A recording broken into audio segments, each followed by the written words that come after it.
We'll start now. Good morning. I want to welcome you. I'm Michael Gibson. I am your immediate past president for IFMA Lehigh Valley's Board of Directors. I want to welcome you to our fourth quarter and final quarter for 2025 sustainability webinar. This quarter's title is Sustainable Building Envelopes, Harnessing the Power of Metal. I also want to thank our sponsors. Without our sponsors, we couldn't make these events affordable to all of you that are attending. Southland Industries, ServPro, Andre Hewitt, and our newest PPL. So thank you to the sponsors. Just a quick plug for some upcoming events as well. You all are getting the notifications. You notice we simplified that thanks to Natalie and Christy. We're putting them all lumped in so you can see them as a whole and pick what you'd like to attend.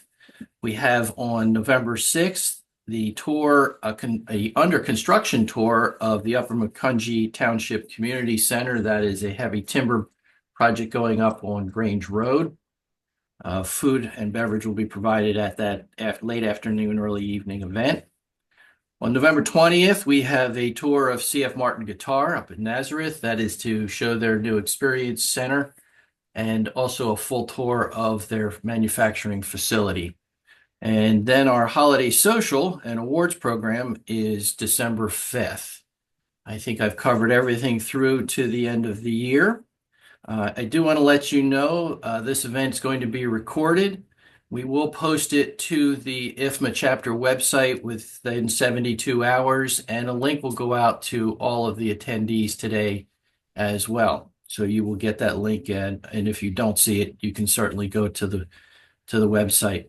I will keep you all muted during the presentation. If you do have questions, you can put them in the chat, and I will present them to our presenter as they're put into the chat. We will also have a Q&A at the conclusion of the session so that you can ask any questions, and we will make Tyler's information available to you as well.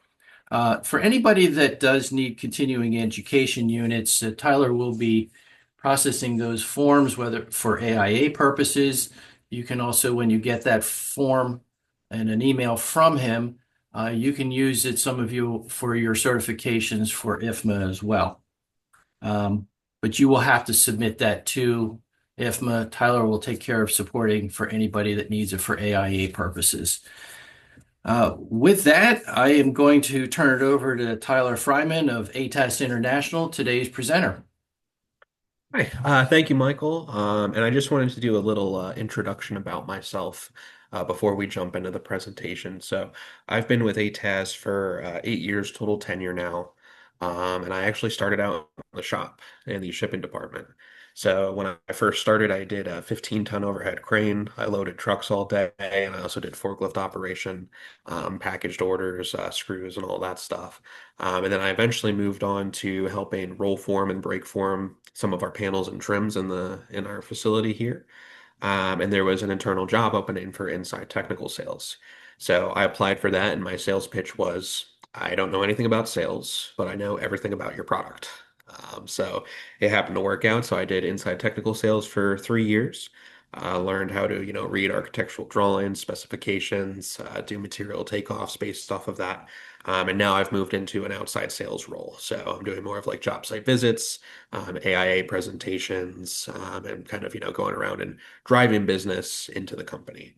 So with that, Michael, I think I just need permission here to, oh, I think you gave it to me. I think Perfect. you are. There you go. Okay, and then we should be good. I just want to make sure everybody can see my screen. So I think You we can should be see. okay, perfect. So today we're going to be going over sustainable building envelopes, and the base of that is harnessing the power of metal in modern architecture. So just a brief history of ATAS and a little bit about what we do before we get into the, meat and potatoes of the presentation. So ATAS is actually an acronym. It stands for Aluminum Trims and Shapes. Not a lot of people know that, but that is how our name came to be. It was founded in 1963 by Jack Buss, and it is still family owned and run by the third generation of the Buss family today. And it started in the basement of his Rochester home. Originally, he was an installer of siding and soffit. And he figured out a way, he got his own machinery and started making it in his basement. It has now grown to what it is today. So we now have five manufacturing locations. We have two in Allentown, Pennsylvania, one out in Mesa, Arizona, a newly acquired plant in University Park, Illinois, and now Elkton, Maryland, which we'll talk a little bit more about in a couple more slides. We also have a sister company, which is an affiliate of ours, is Brightsmith Coil Coaters that does all of our coil coating and post paint applications. So we have a lot of quality control when it comes to our paint finishes for our products.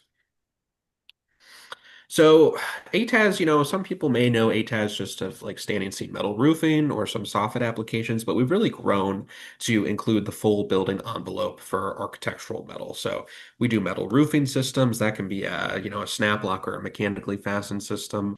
We can do perforated material for like a rain screen architectural type application, metal wall panels. We can do curved and tapered panels. Custom fabricated panels is a big new hit right now. On our website, we actually have a design your own panel section. So it is kind of fun for the production guys. But literally, you can submit a drawing of a custom panel, and we will see if we can make it the way it's drawn, or we could possibly tweak it and make it from there. We can do column covers as well. Insulated metal wall panels, which we'll touch base on today because it is a very sustainable product, interior ceilings and soffits, perimeter edge systems, all the way down to architectural accents, accessories, and framing components. So we like to say we're a one-stop shop, whether you need panels and flat sheets or you need panels, prefabricated trims, all the way down to color match rivets, screws, butyl sealant. So Metalworks is a new acquisition for ATAS this year. They're actually based down in Elkton, Maryland. Metalworks plays in the heavier gauge plate system. So for ATAS, we usually are in the 032, 040 lighter gauge aluminum or maybe a 24 gauge steel.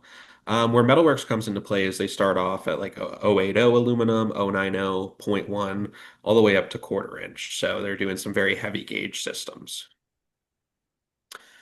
I like to think we have a really nice website. We have a lot of things on the website that make it user friendly. We have spec assistance, spec writer that was newly finished, submittal builders. One of my favorites is CAD details. We have PDF and DWG details for installation for trims for every single one of the products that we offer. We also have a photo gallery. It's always good to see finished products, to see how it looks on a building of scale. We always have seen samples, smaller 12 by 12 samples. You can get an idea, but it is nice to see a completed project. So with that being said, we're going to move on into the actual AIA presentation here, which would be sustainable building envelopes. Please note this is registered with AIA for one learning unit for health, safety, and welfare, and I will report that for you. We just have to make sure we get the sheet filled out, the sign-in sheet. It is also registered with GBCI for one credit earned hour, but you do have to self-report. And like Michael said before, you can get IFMA credits for this, but you'll have to self-report for that as well. Please note this presentation in its entirety is copyright material. So that being said, if I see it on the news tonight, I'll know where to find you. So jumping in, the learning objectives for today's presentation, what do we want to know about, sustainable building envelopes? We want to learn how to use of metal as a cladding component may contribute to carbon neutral and building goals as a whole. Learn how metal walls can use the sun's energy to provide the building with preheated uh, air, which therefore reduces operational carbon output. We want to discover how metal cladding on roof and walls can contribute to green building design objectives, including LEED certifications as well. We want to explore cutting-edge cool roof and wall technologies and go over some UV reflective pigments and how technology has helped us with coating systems in this day and age. And we're going to understand how metal roofing can provide a solar-ready platform for photovoltaic systems. So these are some of the industry buzzwords that you might see. I'm not going to read all of them, but some of them that are very popular right now is like net zero, sustainability, carbon neutral, green, cool roofing and walls. So with that comes the definition of a green building, which is something that we're trying to strive towards. Green building is an outcome of a design which focuses on increasing the efficiency of resource use, which is energy, water, and materials, while also reducing the building's impact on human health and the environment during the building's life cycle. And we do this through better siting, design, construction, operation, maintenance, and removal of materials. So this statistic here is a little bit dated, but it's the World Energy Forecast. And the EIA International Energy Outlook for 2023 states that if current trends continue, global energy consumption and energy-related carbon dioxide emissions will increase through 2050 as a result of population and economic growth. That's a pretty broad statement. It's pretty much just saying as more people, are joining the world, as our population grows, we're going to have more carbon dioxide emissions. And by 2050, the EIA predicts that global energy use will increase 40% compared to 2023. And this is why it's really important that we need to start designing and using sustainable products. So, with that comes the 2030 challenge. And the 2030 challenge is to be carbon neutral by the year 2030. It includes that all new buildings, developments, and major renovations will be designed to meet fossil fuel, GHG emitting energy performance standards of 50% of the average for that building type. There's also another goal out there, which is net zero by 2050. This one's a little bit harder to hit, but to be net zero by 2050, it will require a complete transformation of the global energy system as a whole. Renewable energies are essential to reducing emissions in the electricity sector, and electricity is the single largest source of CO2 emissions globally. Almost 90% of global electricity generation in 2050 will need to be from some sort of renewable source, with solar and wind will need to be nearly 70%. And this graph on the right, right in the middle there, that GTCO2, that's actually gigatons of CO2 that are produced globally. So in the year 2020, we're at 33.9 gigatons of carbon dioxide. And to be net zero by 2050, we need to be at zero. So it's a very big goal to hit. And there has to be, again, a broad, complete transformation of the global energy system to hit this goal.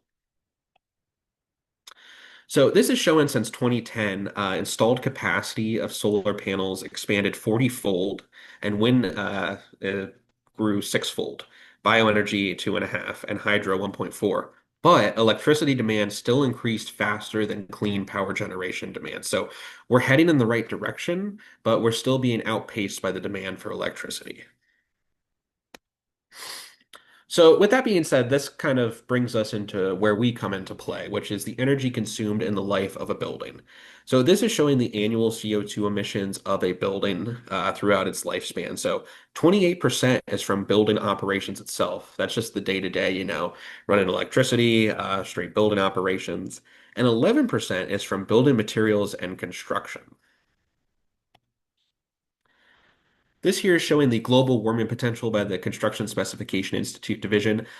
This pie chart here is just showing some base materials that we run into in our field as building owners, building designers, and fabricators. So concrete, metal, finishes, masonry, wood, and openings. There's many different out there, but just gives you a nice visual of a lot of the different things that affect sustainability of a building. So this is showing the U.S. primary renewable energy sources. And this chart here is clean energy technology contributions. So this is showing all the clean energy that's being used from 2023 to 2035 on the left, and then what it needs to be from 2035 to 2050. As you can see, 15% is wind, 29% is solar, and then 23% is other, and that's actually some natural resources as well there. But you can see we're actually at 92.94 quadrillion BTUs of renewable energy. So, with all of that being said, with all of these goals that we're trying to hit to create a more sustainable world, what are some technologies that we can use within building manufacture, design that can be used to help reach that goal? So, we're going to go over a bunch. So, transpired solar collectors is one. Continuous insulation and air barriers is the next thing. We'll also talk about thermal breaks and how that can affect the performance of your building. Solar ready roofing. We're going to talk about above sheathing ventilation, IMPs, that is not IMPs, that is IMPs, which stands for insulated metal panel systems, and cool metal roofing and walls as well. So transpired solar collectors, this is actually a really unique product here. And what it does is it brings fresh air and heating into the building using solar energy to offset your energy consumption. So this is the basic concept here of a transpired solar collector system. That yellow part there on the picture is your exterior wall. So imagine that is, your exterior finished wall, whether that's masonry, but that is going to be weatherproof.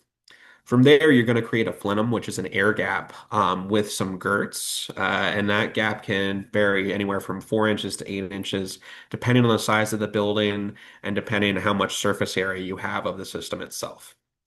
Then you're going to put panels on the outside of those girts, and they are louvered panels, which I will show in the next slide. And the total concept here is that sun is hitting that panel, which is then heating up that space, and that warmed air is being brought into the building. So this is the actual panel system here. It has precision lanced micro perforations, and usually we try to stick with a darker color. It's like a black or a select series, which we'll go over as well. But usually the darker the color, the better. And Tyler, if I may jump in, Yeah, you have this on your building at Snowdrift Drive, or if I'm not correct. We do. Yep. so anybody attending or any IFMA member can come over and see that in application, correct? Oh, certainly. Yep. Okay, thank you. So this is actually showing here a cut through on an actual building. And this is a rendering, but it shows a pretty basic design here. And this is on an insulated metal wall panel. So on the right, you can see there's actually a horizontal insulated metal wall panel. Then they have girts to create that air gap in between, and then the transpired solar collector panels on top of that. So panels are installed 4 to 8 inches from the wall, like I said. That gap depends on the size of the building that you're trying to heat and also the surface area of panels that you have. It can be installed over or around existing wall openings, and it's a very easy installation. There's no special skills or tools needed for this installation. It installs just like any other single skin wall panel system. That being said, it doesn't just have to be that corrugated type profile. You can use virtually any panel system as long as you can get it perforated and you create that plenum in between. So typical connections, there's two different ways. So you can use it as a standalone system or you can supplement it into an HVAC. When you're bringing it into an HVAC, it preheats the air before entering the air handler, and that reduces the load on the HVAC as a whole. It can be connected to an air makeup or heat recovery unit as well, and it can be designed to work in a majority of situations, which makes it ideal for both new and retrofit applications. So this is showing the configuration here of the makeup air preheating going into an HVAC unit. So you can see the collector is located upstream of that air handling unit to directly preheat the incoming outside air. This is often found in schools and institutional buildings. One thing I do want to make note of as well with a transpired solar collector system is it doesn't just have to be for heating. It also works very well for buildings that require a certain amount of turnovers, such as, laboratories, so you can get more fresh air into that space. And this is showing the unit as a standalone system. So the collector is then linked to a standalone fan with modulating dampers that maintain a constant air supply. And this is often found in industries and warehouses. Think of a building where it doesn't have to be, 70 to 72 degrees, where you just want to, on a freezing day, bring that temperature from 30 degrees up to, say, 50 degrees, just for some more indoor comfort. So similar to solar, the collector orientation does matter. The south wall, you'll have your maximum solar irradiance. Southeast and southwest, you'll have 90 to 100%. And then east and west, you're going to get 70 to 90%. So again, there are ventilation air requirements by ASHRAE 62, and it comes into the play the collector size, fan size, plenum depth, and porosity for the system as a whole. Again, if there's ever any needs for the system to be put onto a building, we can help with, engineering and calculations for that. One of the other benefits of this system is because it's bringing that air in from the very top, it's actually destratifying the air in the space. So the graph on the left, you're seeing a building without the transpired solar collector. And what that's showing is at the very bottom, the thermostat's calling for 68 degrees. the heat is pushing down, but naturally heat rises. So because the thermostat's calling for 60 at the bottom, the air at the very top of the building can be up to 80 degrees. When you use a transpired solar collector system, because that air is being brought in at the very top, it's helping move that air around the building. So you're getting a more uniform heating of the building as a whole, and it's running more efficiently. So this is showing some typical operations when used with a destratification, which is bringing that air in at the very top. So the outside temperature is 25.1 degrees, and then the west fan inlet temp is 74 degrees. So almost a 50-degree delta in temperature change just between the outside temperature and the inlet temp. Now, just because the inlet temp is 74 degrees does not mean the room will be 74 degrees. So you can see here the outside temp is 25.1 degrees, but the room temperature itself is 54.7, and the ceiling temp is 56.5. So it is showing that it is destratifying the air and moving it around throughout the space. And again, this is just from a system that is heating up that space with solar and then bringing that warmed air into the building. There are some newer finishes out there that will give you a larger delta change in temperature. So with a normal, say a 70% PVDF and a black, you can see up to a 50-degree Fahrenheit change in temperature. With the Select series, which can come in blue or black, and it's close to anodized, but it's not actually anodized, you could see up to a 90-degree delta in temperature change.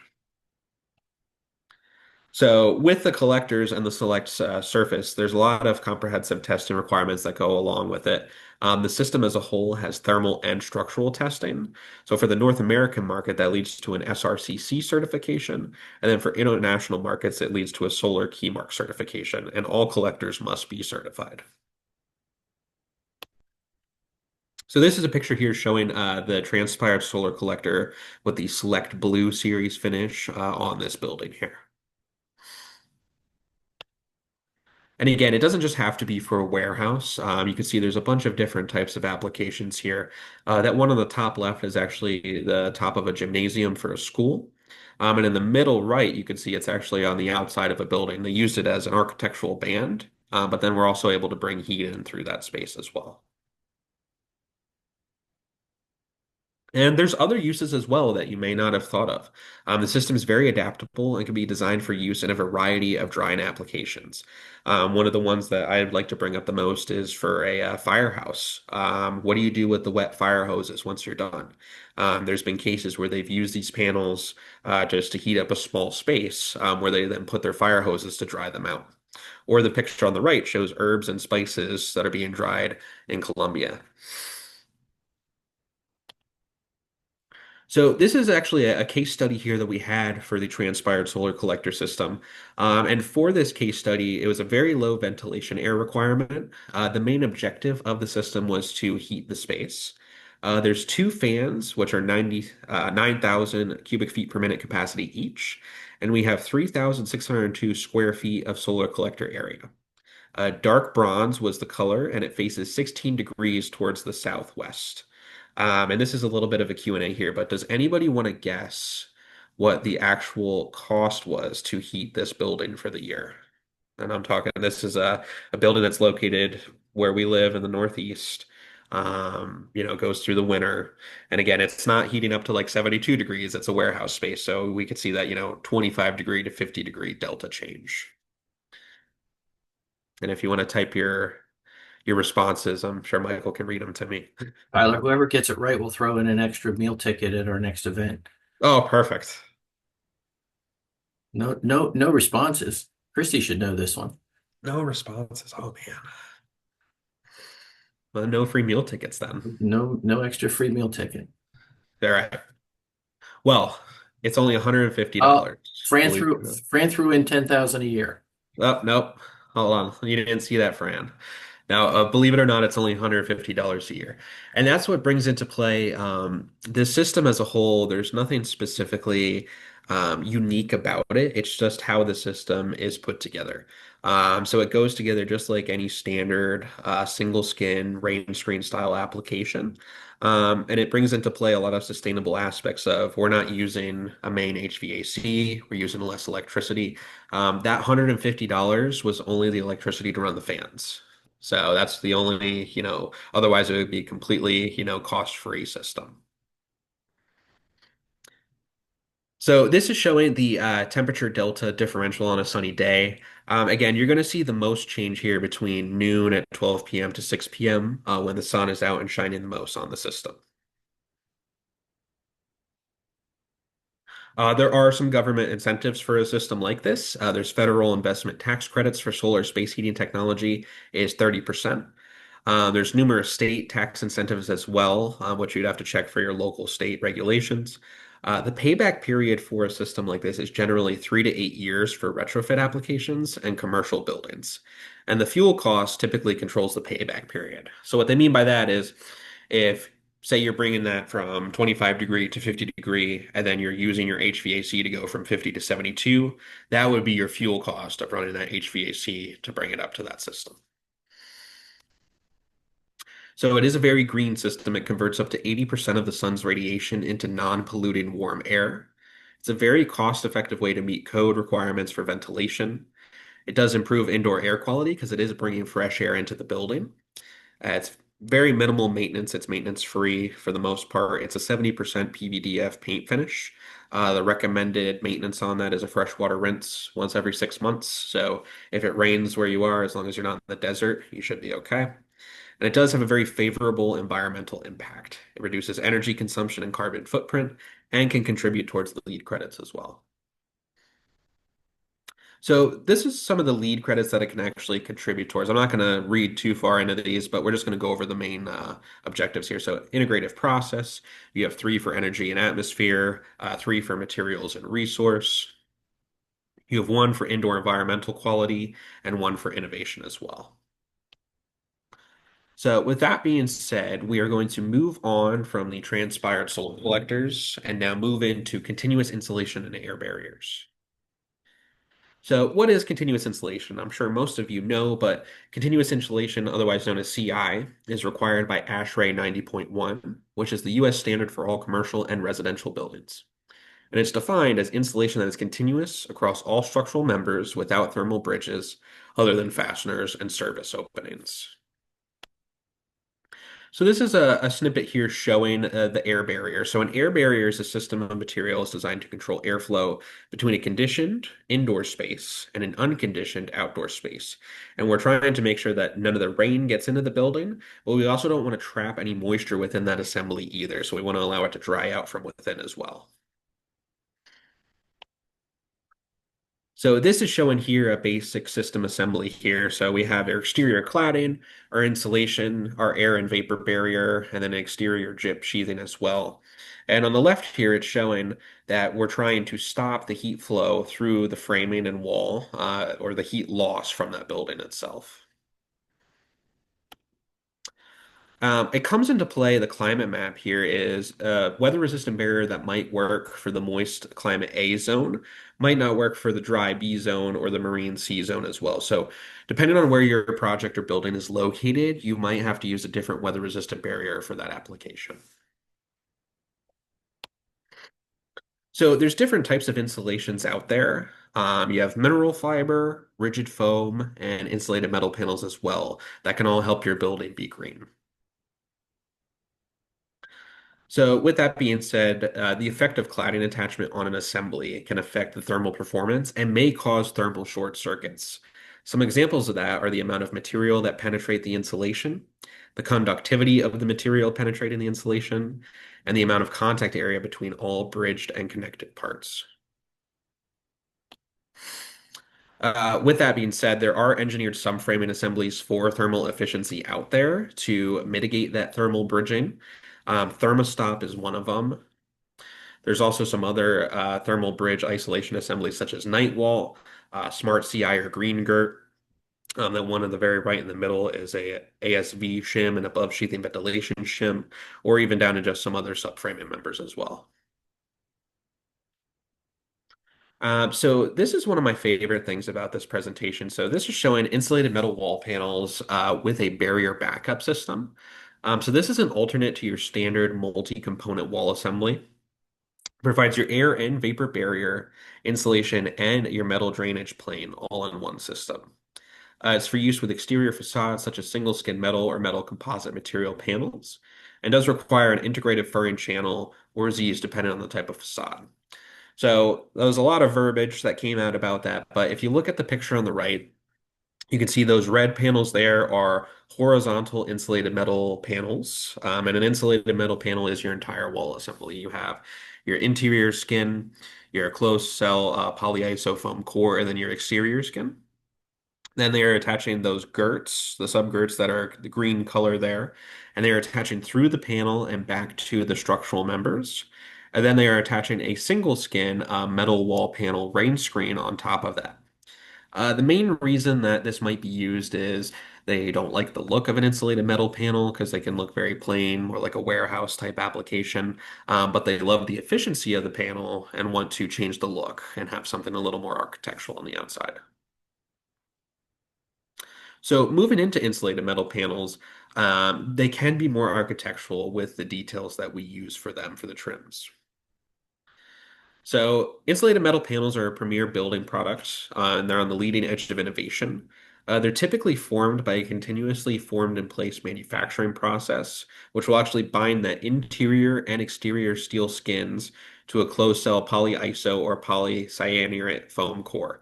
The only difference between polyiso and polycyanurate or polyurethane is the name. Think Coke or Pepsi. It's pretty much the same product, just different manufacturer. They have exceptional insulating values, architectural flexibility, and ease of installation, all add to the green building properties of this product. So they're extremely diverse. Most of the time, like I even brought up before, when you think of an insulated metal panel, most people tend to think of a cold storage building. That just isn't the case in today's market. They're being used for distribution warehouses, schools and universities, hospitals, office buildings, manufacturing facilities, even down to sports complexes and car dealerships. So they're really grown into the market here and are being used for a wide variety of buildings. So the purpose of an insulated metal panel is that it helps insulate the building. And well-insulated building reduces your overall heating and cooling costs, causes less wear and tear on your HVAC equipment, provides higher levels of indoor comfort, and helps protect against fire as well. And we'll talk a bit more about that in the future. So insulated metal panels have the highest R value in the industry here for us per inch. So it's a nominal R8. It's R7.7, like 1, 2, 3. But it is nominal R8 per inch thickness of the panel when you're using that polyiso foam core. They also are a structural panel. They have a fire rating. They have a class 1A rating for the polyiso, and then you can get 2 to 3 hour with the mineral wool core as well. So this is actually a snip through here of an insulated metal wall panel, and this is a polyiso foam core panel. But it's showing that we're actually encapsulating that fastener. So you do get a continuous insulation or a CI value on that top leg because of that encapsulated fastener. Those little red lines there in the interlocks, that is a non-skinning butyl that is put in between those interlocks as well. You can also get an insulated metal roof panel, and it comes as a standing seam T design. It has a raised panel clip, which supports and strengthens that seam. And then it has a separate batten cap, which helps ensure weather tightness. The minimum slope for this is half 12, which is virtually flat. So you can use this for a wide variety of different buildings. And again, you saw some of the pictures before where it was kind of like a cold storage facility, but you can turn it into a very architectural panel as well with some trim accents and panel accents. You can do factory form corners, trimless ends. You can integrate systems such as louvers, sunshades, windows, and facades. You can do different panel reveals, gasketed systems, and even architectural fins. And this picture here on the left looks like a modular, ACM style panel, but that is actually an insulated metal wall panel using factory formed trimless ends. So the benefits of insulated panels is again, we have the highest installed R value at R7 plus. It does qualify as continuous insulation where required by IECC and ASHRAE 90.1. There's a wide selection of profiles, colors, finishes, and other design options. It does again create the continuous air barrier due to their sealed single element design. And there is an accelerated construction schedule and installation. These panels install very fast. Majority of the panels you see out there within the industry are 42-inch wide. And as you can see on the left, it's going on to a pre-engineered metal building. So they use suction cups to put them in place, and they can install this entire wall assembly very quickly. Again, it may contribute towards LEED credits as well. Integrated process, sustainable sites, energy and atmosphere, materials and resource has a lot. Indoor environmental quality, innovation, and regional priority as well. So moving on from that, we're going to move on into cool metal roofing and metal wall panels. And this is going to be a combination of solar reflectance and thermal emittance, which determines that surface temperature of a roof and its ability to be cool. So solar reflectance and thermal emittance, down to its base roots here. Reflectance is the ability for it to reflect that solar ray off of the panel, and thermal emittance is what it has absorbed and then re-emits that heat back out into the space. So again, reflectance is the percent of solar radiation which is immediately reflected from that surface. It is expressed as a decimal, so 0.65 would be 65% of that solar radiation is reflected off of that surface. The reflectance of the painted metal depends on the color and pigmentation. And with today's paint technologies, even darker colors can be reflective.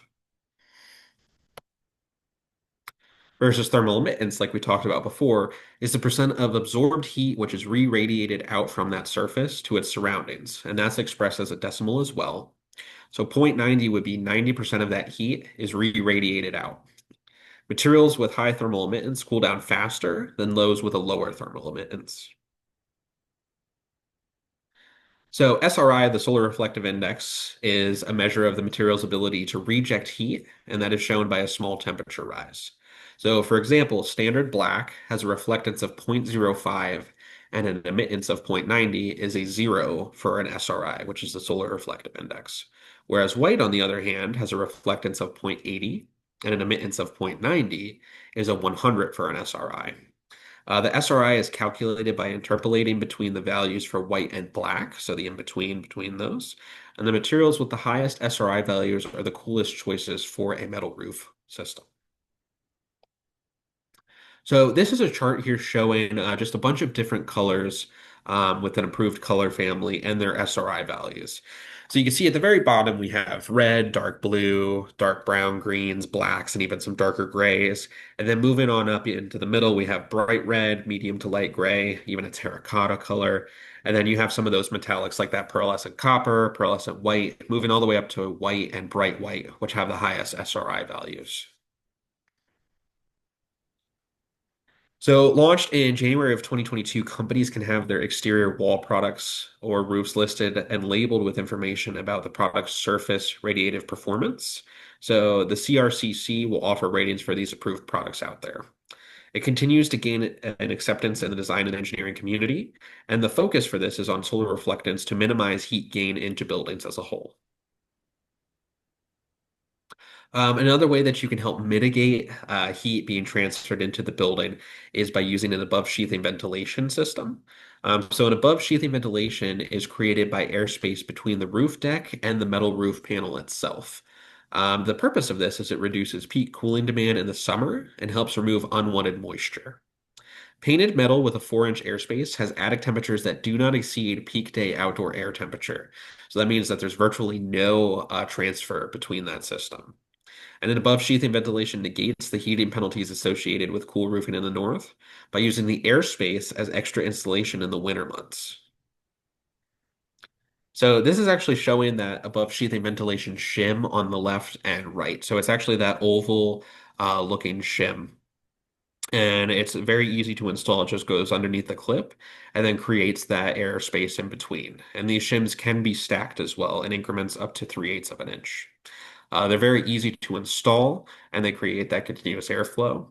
And you want to use it with a highly vapor permeable roofing underlayment to allow the entire roof or wall assembly to breathe. Again, we don't want to trap any moisture within these systems. We want to make sure everything can dry out. So this is shown here for Title 24 California building standards. Insulation with a thermal resistance of at least 0.85 hours BTUs, or at least 1 inch of airspace is added to the roof deck over an attic. So this is showing here basically that under Title 24, 1 inch airspace and 3/4 inch airspace, a roof installed with above sheathing ventilation is considered equivalent to the prospective definition of a cool roof, despite its solar reflectance per these guidelines. So that means in California, you can install a black roof as long as you have an airspace in between that is allowing for that above sheathing ventilation. So there's some green benefits of this as well. So buildings with cool roofs could use up to 40% less energy for cooling than buildings with darker roofs. A cool metal roof can save a homeowner up to 25% in cooling costs compared to a dark gray asphalt shingle. It can reduce the urban heat island effect, and it does extend the life of that roof system itself because it's not going through such an extreme heating and cooling process. Again, it may contribute towards LEED credits out there. So integrative process, sustainable sites, water efficiency, energy and atmosphere, and also materials and resource. So last but not least, we have rainwater harvesting, which is another green benefit of metal roofing that many may or may not think about. So metal roofs do provide an excellent catch surface for rainwater harvesting. The EPA does recommend integrating rainwater harvesting systems with a metal roof. Can be captured and used for irrigation or for building use. 1 inch of rain on 1 square foot of roof equals 0.623 gallons of captured water, and it can qualify for up to 8 LEED points in water efficiency. So this is a perfect example here of using a metal roof to actually capture rainwater. And again, I wouldn't use this to, drink that water, but if you're using it for irrigation or, general building use, such as like washing hands, running, accessories throughout the building, it works perfectly fine. And solar ready roofing as well. So the benefits of a solar metal roof is there's no roof penetrations necessary. It's a very easy installation, and it would go on a standing seam type roof panel. So the main benefit of this is, like it said, there's no penetration. So if you see on the bottom right, they're actually using a clamp that is held on. There's specific torque values for different systems, but it is actually not penetrating that seam. So you don't have any chance for any water infiltration. These clamps are normally used for snow guard systems, but within the recent developments, they've used these clamps in transition to allow solar panels to be attached to them. So it's a great way to incorporate solar panels onto a standing seam roof. So this is an example here of the attachment method. So it has that S5 clamp system, which actually has bullet nose set screws, and then it has a solar PV kit that goes onto that clamp. So this is showing an NREL study here. So coal and natural gas generation have been heading in the opposite direction over the past 10 years. The percentage of electricity generated by fossil fuels dropped from 72% to 61% from 2007 to 2017, while over the same period, renewable generation increased from 8% to 17%. Despite solar only contributing 1.9% of electric generation, its percentage has increased 59 times since 2007. So again, if we think back to that very first slide where we were talking about all the things that we need to change to hit that 2030 and 2050 goal, we've increased our solar panel usage by 59 times since 2007, and it still only contributes 1.9% of electric generation. So we still have a very long way to go, but we are heading in the right direction. Again, this may contribute towards LEED credits as well for integrative process and energy and atmosphere. And summing it all up here for sustainable building envelopes, remember, code is the minimum allowed. ASHRAE and IECC standards are rapidly changing throughout the industry. Climate zone change, design, and the requirements for the building as a whole. And always try to implement new technologies early to determine performance goals for that building. So with that being said, I think we can turn it over to a little Q&A at the end here. If anybody has any questions, please, I think Michael, you will vet them, or we can have them just talk with the mics on. That's Yeah, up let's to you. do that, Tyler. Thank you for your presentation. I appreciate the time and the insight that you provided on these products. I see Fran has his hand up. So Fran, if you just want to unmute and ask your question. Yes, very good. Thank you very much. Great presentation, Tyler. Very Thank you. interesting stuff. One of the items that I run into is I work a lot with FM Global, our Okay. insurance carrier. Yep. And we've run into issues with the use of aluminum insulated panels Okay. on the exterior of buildings. And FM Global has frowned upon certain ones of that may not meet certain standards. Are any of your panels, your insulated panels, FM approved? Have they gone through any type of testing from that perspective? I don't know for sure about the insulated metal panels. I do know that we are working on FM approvals for our rain screen, single skin application wall panel system. So I can check into that for you and let you know. I'm just not sure about the insulated panels.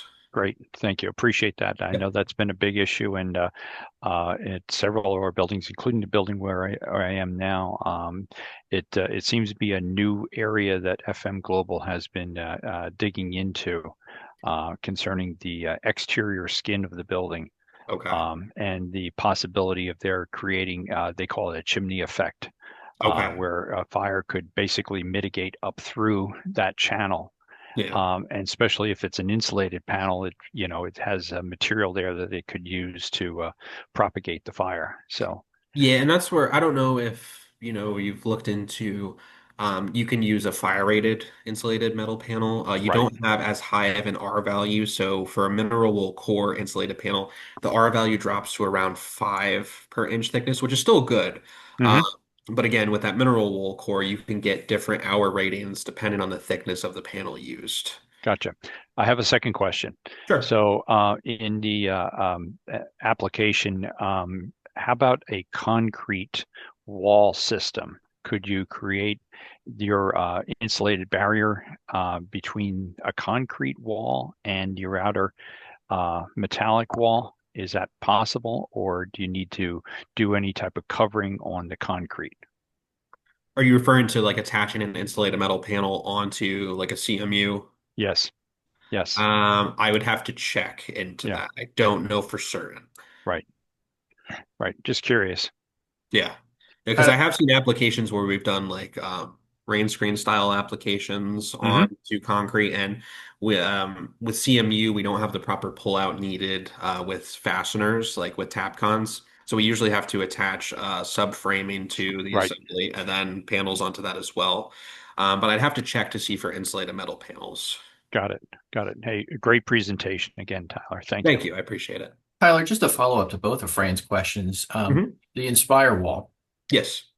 one, does that meet standards for FM Global? And would you have the same challenges attaching to a CMU uh, wall wall system? So again, I doesn't have FM Global currently, but it is in the works. I know that's Mhm. something that they're working on getting for them. To my knowledge, I believe the testing was done. We're just waiting on like final approvals. And for the concrete wall, to that question as well, again, we couldn't attach directly to that, but you can still create that plenum, that air gap in between by using a girt system. So you Right, can still right. create that space where you're going to be preheating that air. You just build off of that CMU with subframing and then attach the transpired panels onto that subframing. And Okay. then at the very top, you'd have to have some sort of, inlet cut in so that way the air can be pulled into the building itself. But yeah, I've seen it done before. Good questions, Fran. Thank you. Any other Hmm. questions from the group?